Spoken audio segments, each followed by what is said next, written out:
আসসালামু আলাইকুম ভিউয়ার্স, কেমন আছেন সবাই? আশা করি অবশ্যই ভালো আছেন। আবারও আপনাদের সামনে একটি শিক্ষা বিষয়ক নতুন আপডেট ভিডিও নিয়ে হাজির হলাম। আজকের ভিডিওতে আলোচনা করব একাদশ শ্রেণীর অর্থাৎ কলেজে যারা ভর্তি হবেন সেই বিষয় নিয়ে বিস্তারিত কথা বলবো। কবে আবেদন শুরু হবে বা শেষ হবে, কারা আবেদন করতে পারবে, কত টাকা লাগবে, সকল খুঁটিনাটি প্রশ্নের উত্তর থাকছে আজকের ভিডিওতে। সো চলেন কথা না বাড়িয়ে মূল ভিডিও শুরু করা যাক।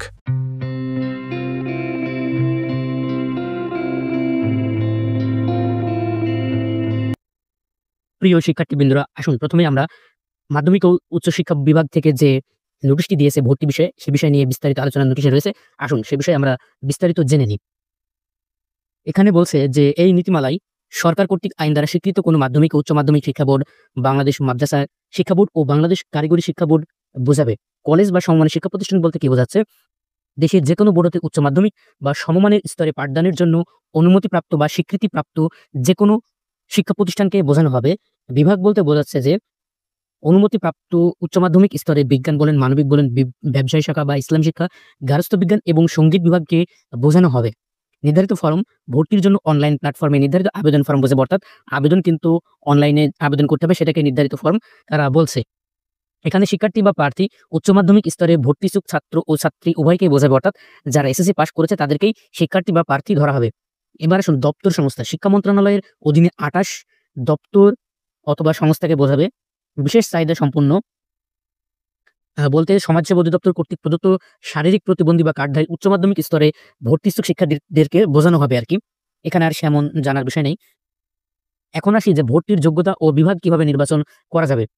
বাংলাদেশের যেকোনো শিক্ষাবর্ষে এসএসসি বা সমমান পরীক্ষার ফলাফল প্রকাশের সাল ধারাবাহিকভাবে পূর্ববর্তী ২ সালে যেকোনো শিক্ষা বোর্ড এবং বাংলাদেশ উন্মুক্ত বিশ্ববিদ্যালয়ের অধীনে এসএসসি বা সমমানের পরীক্ষায় উত্তীর্ণ শিক্ষার্থীগণ নীতিমালার অন্যান্য বিধানাবলী সাপেক্ষে কোনো কলেজ বা সমান প্রতিষ্ঠান থেকে একাদশ শ্রেণীতে অনলাইন ভর্তির যোগ্য বলে বিবেচিত হবে। অর্থাৎ যেকোনো শিক্ষাবর্ষের এসএসসি বা সমান পরীক্ষায় ফলাফল প্রকাশের সাল, অর্থাৎ এবার বর্তমানে ২৫ সালে প্রকাশ হয়েছে, অর্থাৎ ২৫ সাল আবেদন করতে পারবে, ২৪ সাল আবেদন করতে পারবে এবং ২৩ সাল কিন্তু আবেদন করতে পারবে। আর ২২, ২১ এরকম হলে কিন্তু এখানে ভর্তি হতে পারবে না তারা। এবার বলছে বিদেশি বোর্ড বা অনুরূপ কোনো প্রতিষ্ঠান হতে সমমানের পরীক্ষায় উত্তীর্ণ শিক্ষার্থীগণের মাধ্যমিক ও উচ্চ মাধ্যমিক শিক্ষা বোর্ড ঢাকা কর্তৃক তার সনদের মান নির্ধারণ এরপর উপনীত ২.১ এর অধীনে ভর্তির যোগ্য বিবেচিত হবে। অর্থাৎ যারা বাইরে থেকে পড়াশোনা করবে বা এর সম্মান আছে, তারা ঢাকা বোর্ডে গিয়ে সরাসরি কথা বলে তারা নির্ধারণ করে দেবে। এবার আসে ভর্তির আবেদনে একজন প্রার্থী নিম্নরূপ বিভাগ নির্বাচন কি করতে পারবে সেটা নিয়ে জানা যাক।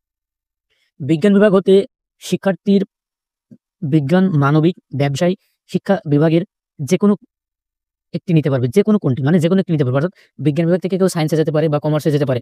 এবং মানবিক বিভাগ হতে উত্তীর্ণ শিক্ষার্থী মানবিক ও ব্যবসা শিক্ষা বিভাগের যেকোনো একটি এবং ব্যবসায় শিক্ষা বিভাগ হতে উত্তীর্ণ শিক্ষার্থী ব্যবসায় শিক্ষা ও মানবিক বিভাগের যে কোনটি। অর্থাৎ যারা আর্টস থেকে পাস করেছে তারা আর্টসে ও কমার্সে ভর্তি হতে পারবে এবং যারা কমার্স থেকে পাস করেছে তারা চাইলে কমার্স অথবা আর্টসে ভর্তি হতে পারবে। আর যেকোনো বিভাগ যেমন বিজ্ঞান, মানবিক ও ব্যবসায় শিক্ষা থেকে উত্তীর্ণ শিক্ষার্থীরা ইসলাম শিক্ষা, গার্হস্থ্য বিজ্ঞান ও সঙ্গীত বিভাগের যেকোনো একটিতে তারা ভর্তি হতে পারবে। বাংলাদেশ মাদ্রাসা শিক্ষা বোর্ড থেকে বিজ্ঞান বিভাগে যারা উত্তীর্ণ হবে তারা বিজ্ঞান, মানবিক ও ব্যবসায় শিক্ষা বিভাগের যেকোনোটি ভর্তি হতে পারবে এবং সাধারণ ও মুজাব্বিদ মাহির বিভাগ থেকে উত্তীর্ণ শিক্ষার্থী বিজ্ঞান বিভাগ ব্যতীত যেকোনোটি ভর্তি হতে পারবে। আর যারা বাংলাদেশ কারিগরি শিক্ষা বোর্ড থেকে এসএসসি ভোকেশনাল বা দাখিল ভোকেশনাল পরীক্ষায় উত্তীর্ণ শিক্ষার্থীগণ সাধারণ শিক্ষা বোর্ডের যেকোনো বিভাগে ভর্তির আবেদন করতে পারবে। অর্থাৎ যারা ভোকেশনাল থেকে পাস করেছে তারা চাইলে সায়েন্স, আর্টস, কমার্স যেকোনো একটিতে আবেদন করতে পারবে।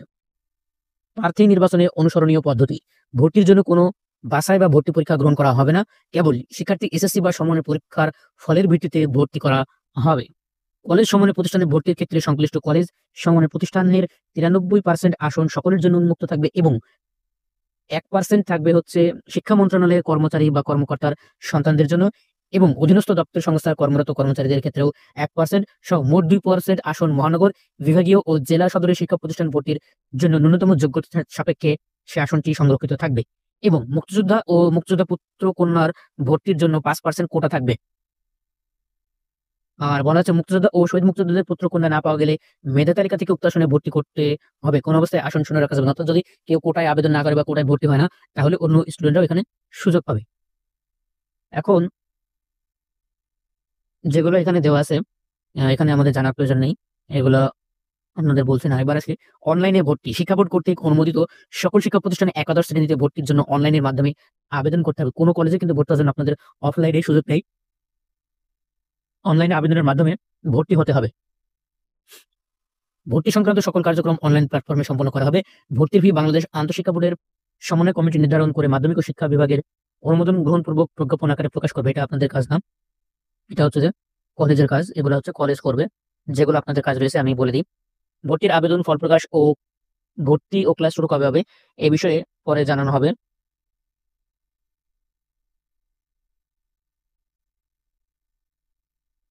এখন আসি যে ভর্তি ফি কত এবং আপনাদের হচ্ছে যে কলেজ নিশ্চয়ই ফি কত লাগবে সেটা নিয়েই জানিয়ে দিই। একাদশ শ্রেণীর ভর্তি নীতিমালা এ উপনীত 4.1 লাইনে অনলাইনে আবেদনের ক্ষেত্রে ভর্তি ফি 220 টাকা। শিক্ষা প্রতিষ্ঠানের প্রতি শিক্ষার্থীর লিগ থেকে রেড ক্রিসেন্ট বাবদ 40 টাকা, 60% 24 টাকা গ্রহণ করবে। এটা হচ্ছে কলেজের, এটা আপনাদের জানার প্রয়োজন নেই। শুধুমাত্র অনলাইনে আবেদনের ক্ষেত্রে ভর্তি ফি রাখা হয়েছে 220 টাকা, যেটা আপনারা বিকাশ, রকেট, নগদ উপায়ের মাধ্যমে দিতে পারবেন। সেজন্য হয়তো চার্জ কাটতে পারে, সেটা আমরা আবেদন যখন শুরু হবে সে বিষয়ে বিস্তারিত বলতে পারবো। এখন তারপরে আমরা জেনে নিই যে শিক্ষা বোর্ড থেকে শিক্ষার্থীর নিকটতে ভর্তি নিশ্চিত করার সময় শিক্ষার্থী প্রতি নিম্নোক্ত ফি গ্রহণ করবে, অর্থাৎ 335 টাকা আপনারা যদি চান্স পান কলেজে অনলাইনে আবেদন করার পর সেটা নিশ্চিত করার জন্য লাগবে। এখন আমরা জেনে নিই যে কবে, কোথায়, কিভাবে আবেদন করতে হবে সবকিছু বিস্তারিত বলবো। প্রথমে ভর্তির জন্য অনলাইন আবেদন গ্রহণ হবে, মানে অনলাইন আবেদন করতে হবে 30/7/2025, অর্থাৎ সামনে যে বুধবার আসছে সেই বুধবার থেকে সামনের মাসের 11 তারিখ 8/2025 রবিবার পর্যন্ত এই আবেদন করতে হবে। ভর্তির আবেদন কিন্তু অনলাইনে, বারবার আমি বলছি। নাম্বার 2, আবেদন বাছাই ও নিষ্পত্তি করা হবে 12/8/2025 থেকে 14/8/2025 পর্যন্ত।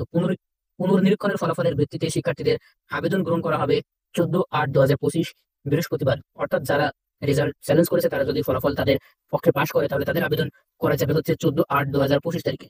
মেধা তালিকা পরিবর্তনের সময় হচ্ছে 14/8/2025 তারিখে। অর্থাৎ যাদের তালিকা পরিবর্তন করতে চান, অর্থাৎ কলেজ যে চয়েস দিয়েছেন সেটা কলেজ চয়েসের পরিবর্তন করা যাবে হচ্ছে 14/8/2025 তারিখ। প্রথম পর্যায়ে নির্বাচিত শিক্ষার্থীদের ফল প্রকাশ করা হবে 20/8/2025 বুধবার রাত 8টায়। অর্থাৎ প্রথম মেরিটের রেজাল্ট কিন্তু প্রকাশ করা হবে 20 তারিখে। শিক্ষার্থীদের নির্ধারিত নির্বাচিত শিক্ষা প্রতিষ্ঠান নিশ্চিতকরণ শিক্ষার্থী নিশ্চয় না করলে প্রথম পর্যায়ে নির্বাচন বাতিল হবে এবং তাকে পুনরায় পরবর্তী ধাপে আবেদন করতে হবে। 21/8/2025 তারিখ থেকে 26/8/2025 তারিখ পর্যন্ত প্রথম মেরিটে যারা চান্স পাবে তাদের কিন্তু নিশ্চয়ন করতে হবে। দ্বিতীয় পর্যায়ে আবেদন গ্রহণ হবে 27 তারিখ থেকে 28 তারিখ পর্যন্ত এবং দ্বিতীয় পর্যায়ে ফল প্রকাশ করা হবে 31 তারিখ 8/2025 তারিখ পর্যন্ত। দ্বিতীয় পর্যায়ে শিক্ষা প্রতিষ্ঠান নিশ্চিতকরণ হবে 1 তারিখে 9 মাস 2025 সোমবার থেকে 2 তারিখ পর্যন্ত রাত 8টায়। তৃতীয় পর্যায়ে আবেদন গ্রহণ করা হবে 3 তারিখ 9 মাস 2025 বুধবার। পঞ্চমবার অনুপস্থিত দ্বিতীয় মাইগ্রেশনের ফল প্রকাশ করা হবে 4 তারিখ 9 মাস 2025 বৃহস্পতিবার রাত 8টায়। তৃতীয় পর্যায়ে আবেদন করবেন তাদের আবেদনের ফল প্রকাশ করা হবে 7 তারিখ 9 মাস 2025 রাত 8টায়।